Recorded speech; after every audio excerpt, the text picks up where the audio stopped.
For weeks, one question has continued to follow the Nolan Wells case. What really happened during Nolan Wells's final known moments? Was the distress call simply a desperate attempt to get help?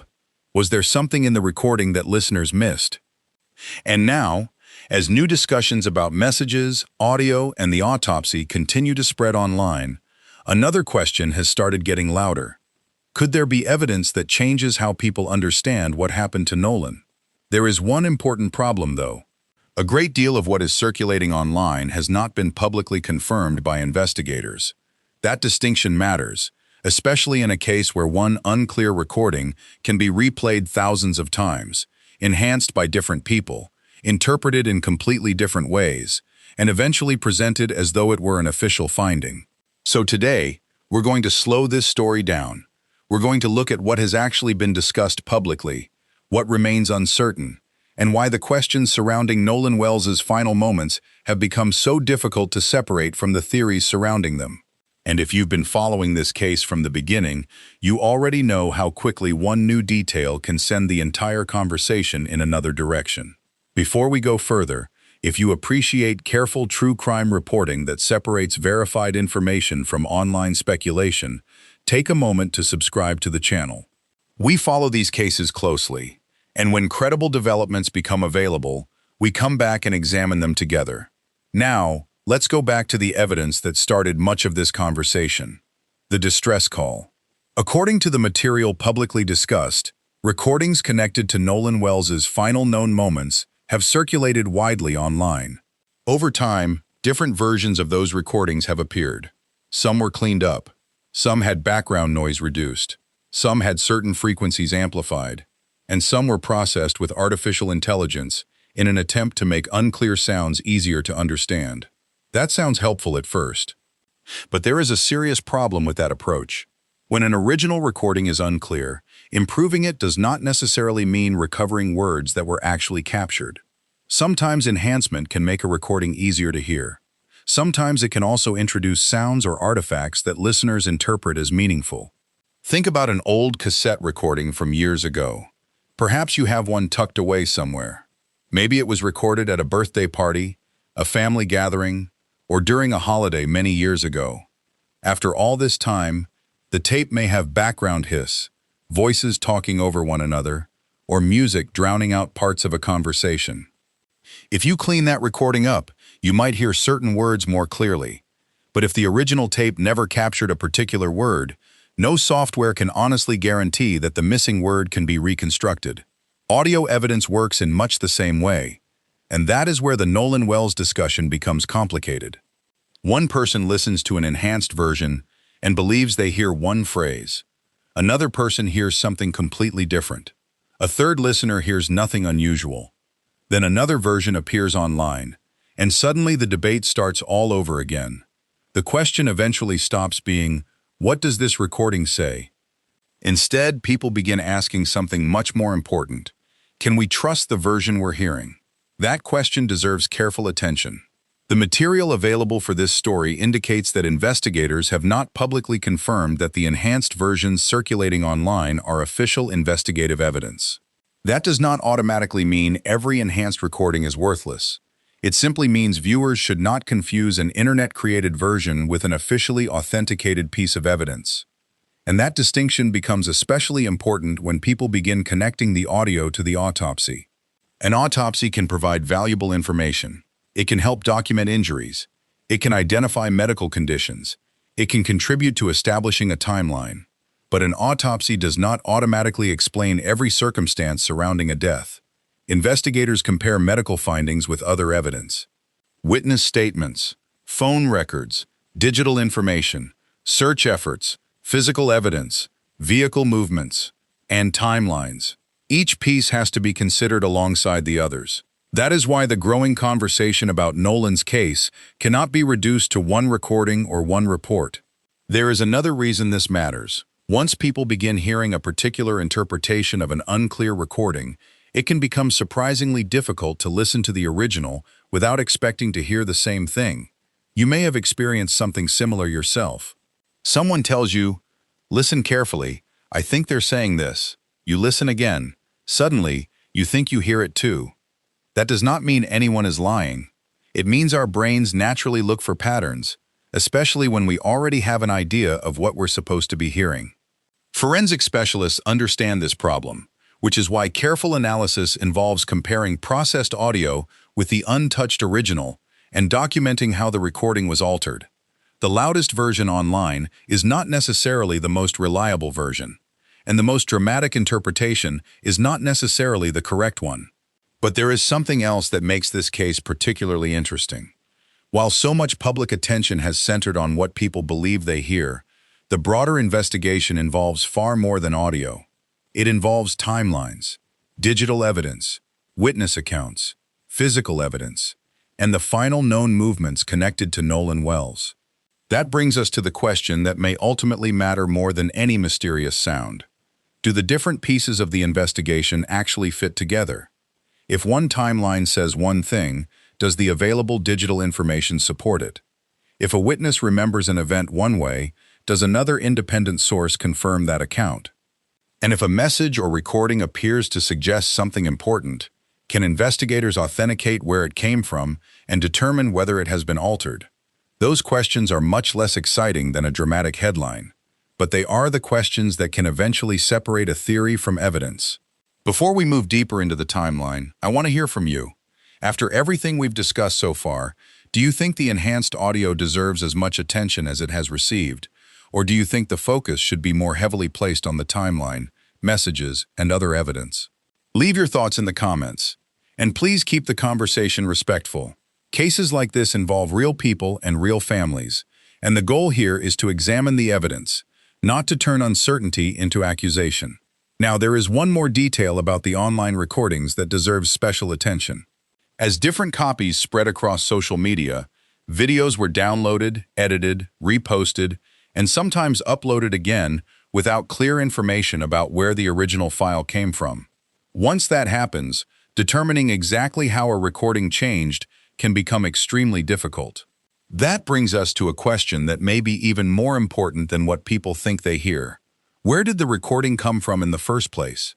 Because before investigators can confidently rely on a digital file, they need to know what it is, where it came from, and whether its history can be established. And as the Nolan Wells case continues to generate questions, that issue may become increasingly important. Because sometimes the biggest clue is not hidden inside a recording. Sometimes the bigger question is whether the recording itself can be trusted.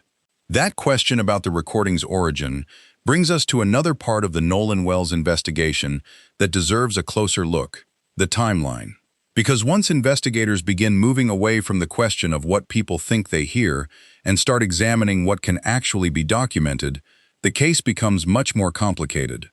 At first, a timeline can seem straightforward. A person is seen at one location. A phone records activity. A witness remembers an interaction. A vehicle is reportedly seen somewhere. Then, at some point, contact stops. But difficult investigations rarely remain that simple. One detail has to be compared with another. Then another. And sometimes the most important question is not whether one piece of information appears strange. It is whether several pieces of information can be placed together without creating a gap. That is where the publicly discussed information surrounding Nolan Wells becomes particularly interesting. People have been looking at final known movements, digital activity, witness accounts, and the distress call as though they were separate stories. Investigators, however, would normally have to examine whether those pieces belong to one consistent timeline. And that can take time, a great deal of time.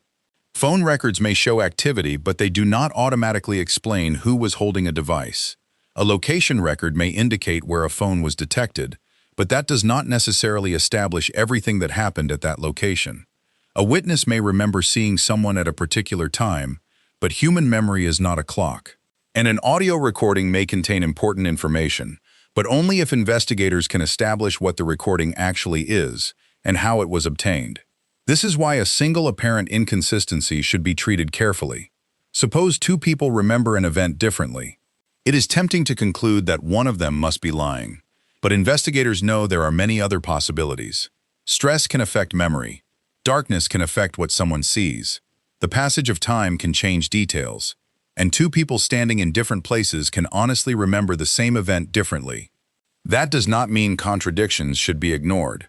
Quite the opposite. They should be examined. But investigators generally look for patterns rather than building an entire conclusion around one disagreement.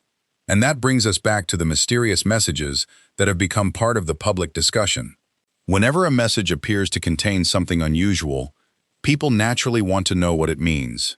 Was it sent before Nolan's final known movements? Was it received afterward? Who had access to the device? Can the message be authenticated? Was it actually written by the person whose name appears beside it? And perhaps most importantly, can the timing of that message be independently verified? Those questions are far more important than simply reading the words on a screen. A screenshot can be copied. A message can be forwarded. An image can be edited. An account can be accessed by someone else. And once something is reposted thousands of times, the original context can disappear. That is why digital evidence requires the same basic discipline as physical evidence. Where did it come from? When was it created? Has it been altered? Can investigators verify its history? And does it match the other evidence? The same principle applies to the Nolan Wells case. If a mysterious message is being presented online as new evidence, the public needs to know whether authorities have authenticated it before treating it as a confirmed development. At this point, the publicly available material does not establish that every message or digital claim circulating online has been officially confirmed by investigators. That does not mean the material should simply be dismissed. It means it should remain in the category of something that requires verification. There is a difference, and that difference is becoming increasingly important in modern investigations. Years ago, a rumor might travel through a neighborhood. Someone would tell a friend. That friend would tell another person. By the end of the day, the original story might sound very different. Today, that same process can happen in minutes. A screenshot appears. Someone adds a caption. Another person makes a video. A third person clips that video. Then someone else posts the clip as though it were an official announcement. Within hours, thousands of people may believe they have seen the original evidence. But they may actually be looking at the fourth or fifth version of it. That is one reason the question of provenance matters so much. And there is another piece of the puzzle, the autopsy. People often expect a medical examination to provide a simple answer to the question of how someone died. Sometimes it can, but the medical findings and the circumstances surrounding a death are not always the same thing. The autopsy may document injuries. It may help determine a cause or manner of death. It may reveal information that investigators did not previously know. But investigators still need to establish what happened before those injuries occurred. Where was Nolan? Who was around him? What was happening? What evidence exists from the moments leading up to his death? Those questions require more than medical information alone. And this is where the public debate can become confusing. One group focuses on the audio. Another focuses on the autopsy. Another focuses on messages. Another focuses on witnesses. But the real investigation has to consider all of them together. Imagine laying photographs across a dining room table. One photograph shows a person at one location. Another shows a vehicle. Another represents a phone record. Another represents a witness statement. And another represents a medical finding. If you look at each photograph by itself, you may understand one small part of the story.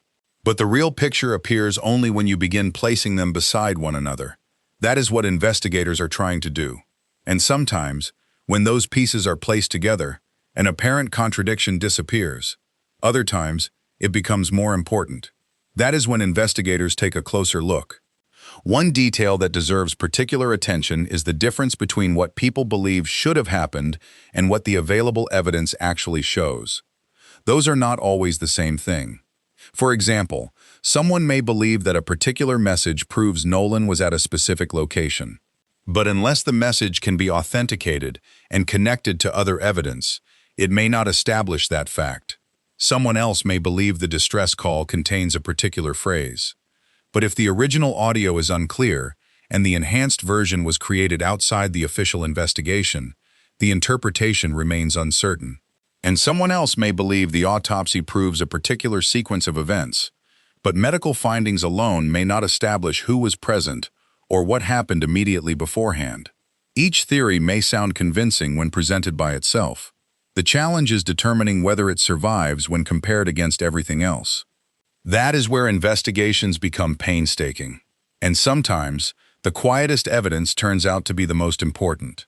A phone connecting to a particular network, a vehicle appearing on a camera, a witness remembering a small detail, a digital timestamp, a piece of physical evidence that initially seemed insignificant.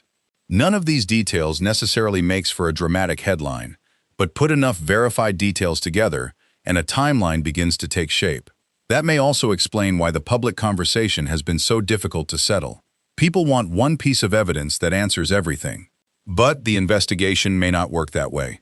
There may be no single recording, no single message, no single autopsy finding. Instead, the answer may eventually depend on several smaller pieces agreeing with one another.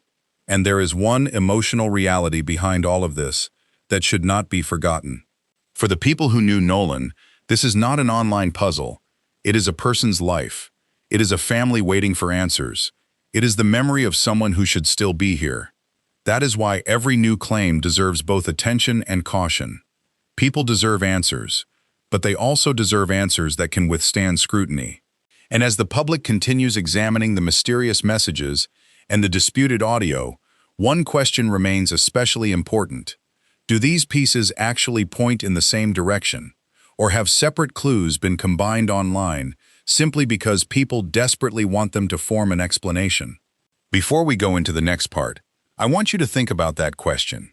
If you had to choose one area for investigators to examine most closely right now, would it be the mysterious messages, the digital timeline, the distress call, or the physical evidence? Tell me your answer in the comments.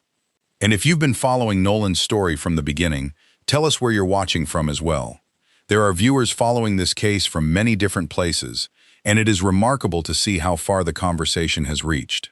Most importantly, keep your comments respectful and distinguish what you believe from what has actually been confirmed. Because the next part brings us to the question that may matter most. If the messages, audio, timeline, and medical evidence are all examined together, what do they actually tell us about Nolan Wells' final moments? And what questions still remain unanswered? By this point, one thing should be clear. The Nolan Wells case cannot responsibly be reduced to one mysterious message, one distress call, or one interpretation of an autopsy. The real question is whether the evidence, when placed together, creates a consistent account of Nolan's final known moments. And based on the publicly discussed material available for this story, that complete picture has not yet been established. That may be frustrating. After hearing so many claims about hidden messages, enhanced audio, and possible new evidence, it is natural to expect one final answer. But the evidence we have discussed does not allow us to say, with certainty, exactly how Nolan Wells was killed or who was responsible. That is an important distinction.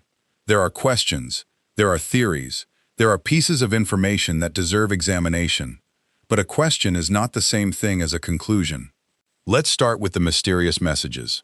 A message can become extremely important in an investigation if investigators can establish who sent it, who received it, when it was created, whether the device was under the control of the person associated with it, and whether the content has been altered.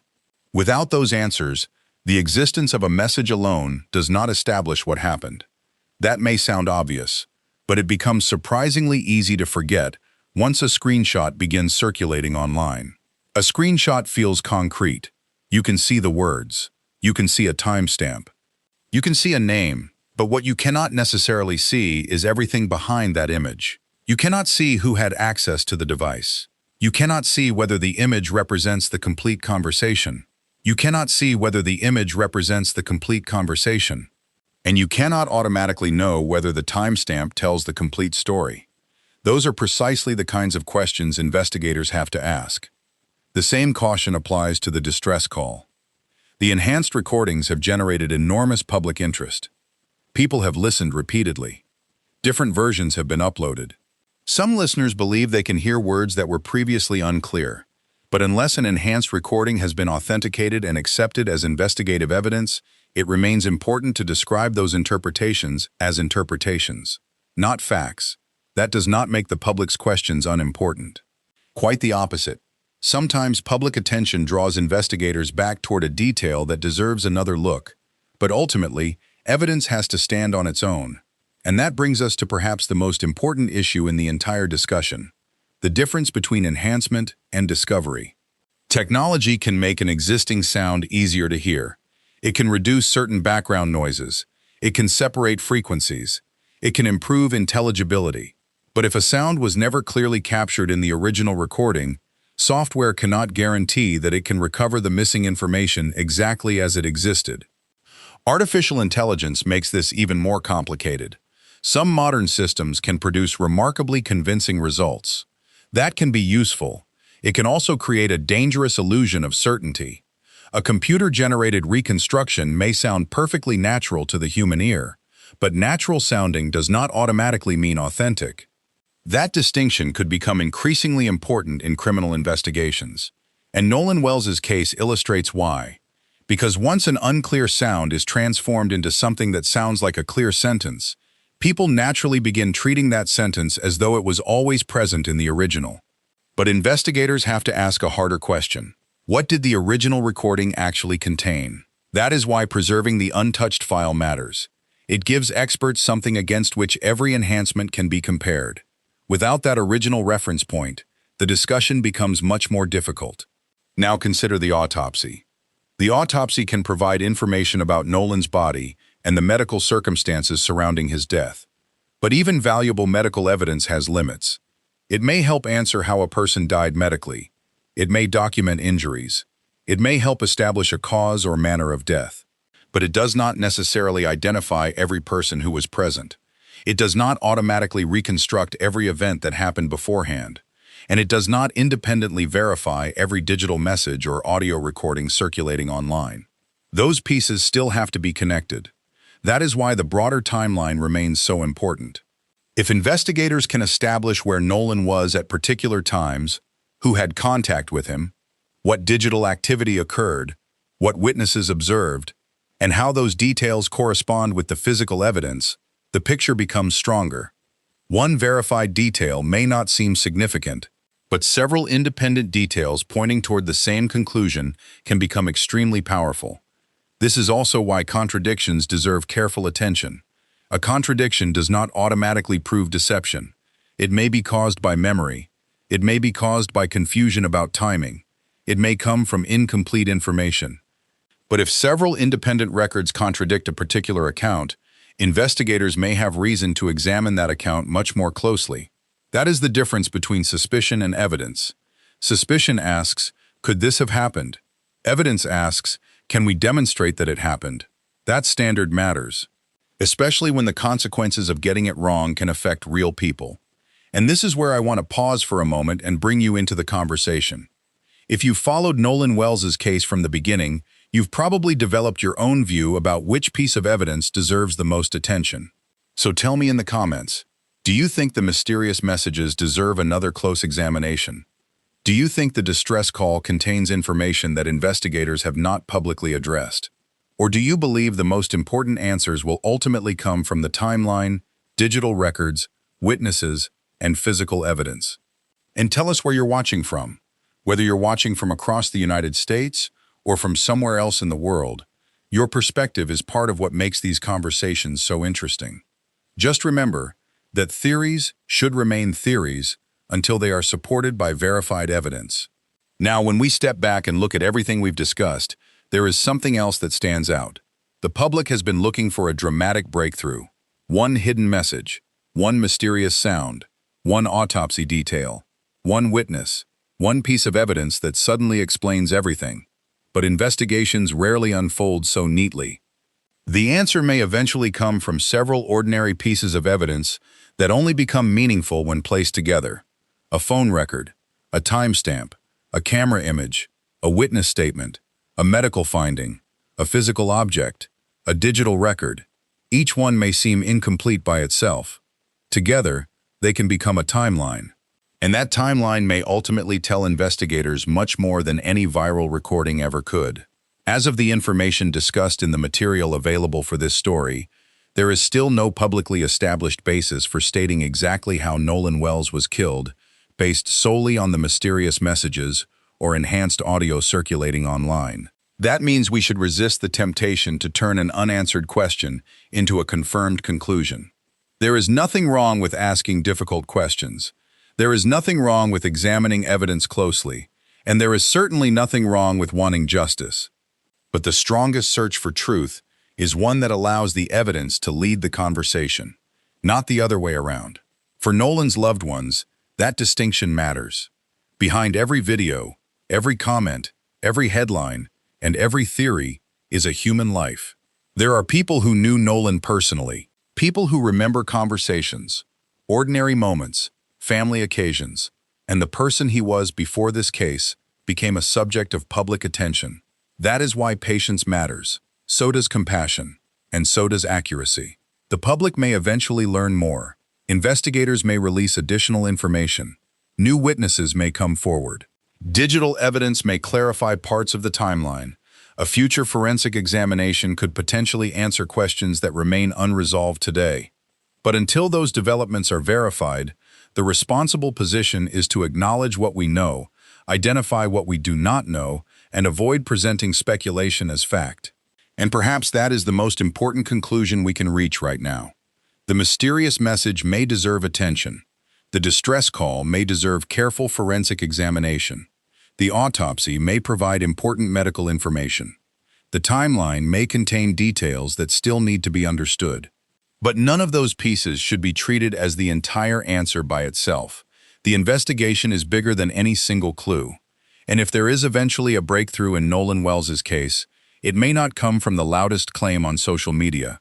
It may come from one quiet detail that investigators can finally verify. One detail that fits.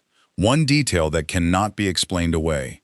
One detail that connects two parts of the timeline that previously seemed unrelated. That is the kind of evidence investigators can build upon, and that is what we should continue watching for. So, as we close this chapter, I want to leave you with one final question. After everything we've examined, what do you believe deserves the closest attention next? The mysterious messages, the distress call, the autopsy, or Nolan Wells's final known timeline? Leave your answer below. Read some of the other comments too. You may find that another viewer noticed a detail you had not considered. And if you want us to continue following this case as verified information becomes available, please subscribe before you leave. This channel is committed to following these stories carefully, separating evidence from speculation, and returning whenever there is something credible worth examining. Thank you for spending this time with me. Most of all, thank you for keeping the conversation thoughtful and respectful. Nolan Wells's story still has unanswered questions, and until those questions are answered, the most important thing we can do is keep looking at the evidence with patience, compassion, and care.